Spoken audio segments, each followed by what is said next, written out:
There was a time of great fitna, a time of great trial and tribulation during the lifetime of Imam Ahmad, when some of the core beliefs of Islam were being challenged, and unfortunately there were certain rulers as well of the Muslim lands who had also succumbed to these incorrect beliefs about some of the issues in regards to Islam and the Quran.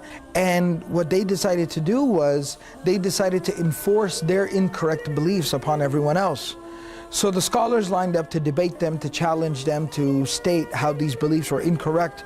And they began to eventually imprison and even torture and kill some of these scholars who would oppose them.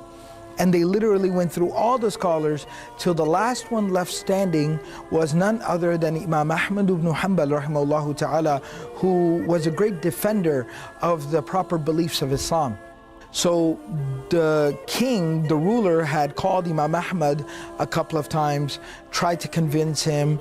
Imam Ahmad had debated the people, the scholars or the intellectuals who were on the side of these incorrect beliefs, and he had defeated all of them in their debates. He had presented counter evidences and made them speechless. They had no response to him.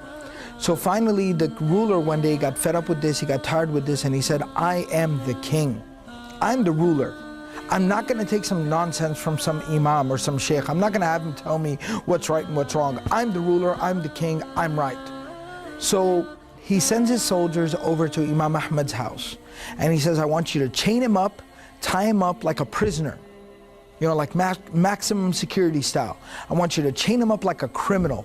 And I want you to walk him through, don't bring him from a side route, walk him through the center of the town, through the town square, through the marketplace, so everyone can see him humiliated.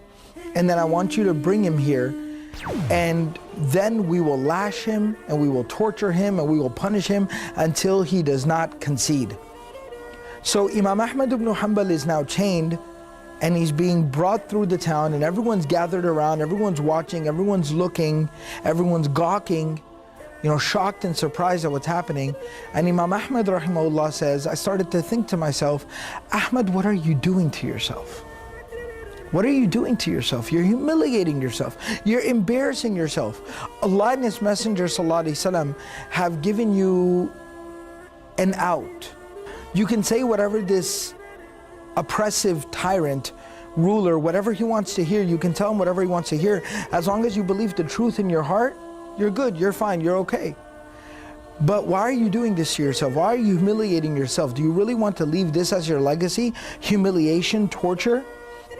And then he says, as I was thinking this to myself, I felt somebody tugging on my clothes, like my shirt, from behind me. And he said, I turned around, and it was a young man. And this young man seemed familiar. And he said, he goes, oh Imam, ya Imam Ahmad. He goes, do you know who I am? He said, I'm Abul Haytham. And Imam Ahmad tells us that Abul Haytham was the most notorious criminal of that time in that era. Right? He was like Billy the Kid. Right? So he was like this notorious criminal who was the most wanted man. He was at the top of the most wanted list.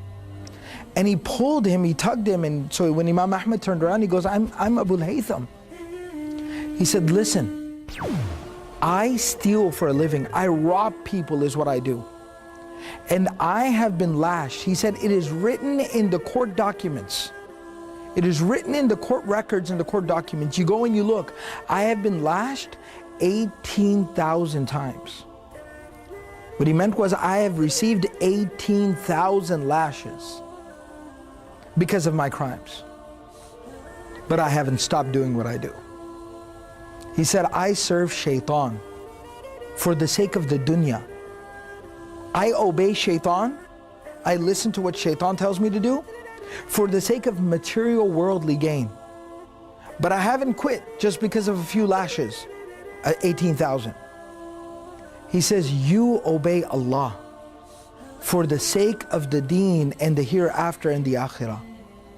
Don't you dare ease up on your stance because of a few lashes. Don't you worry about a few lashes. I didn't give up robbing people, doing bad things because of lashes. Don't you dare give up a good thing because of lashes. And he said these words to me and he let my shirt go. And the soldiers dragged me on. And that was the last time I ever saw him. But Imam Ahmad said, when he said those words to me, it lit a fire inside of me. And I said, I don't care what they're going to do to me, but I'm going to stand firm. And that's exactly what Imam Ahmad did. And eventually, Imam Ahmad became the reason of the preservation of the proper Islamic beliefs and the defeat of this very corrupt movement. And that's why Imam Ahmad, for the rest of his life, wherever he would sit, whenever he would pray, before he would go to sleep, he would make dua to Allah for Abu al-Haytham. Rahimallahu Abu al-Haytham. May Allah have mercy on Abu al-Haytham. May Allah forgive the sins of Abu al-Haytham. The moral of the story is never underestimate anyone. Everyone's got something to offer. Everyone's got a potential.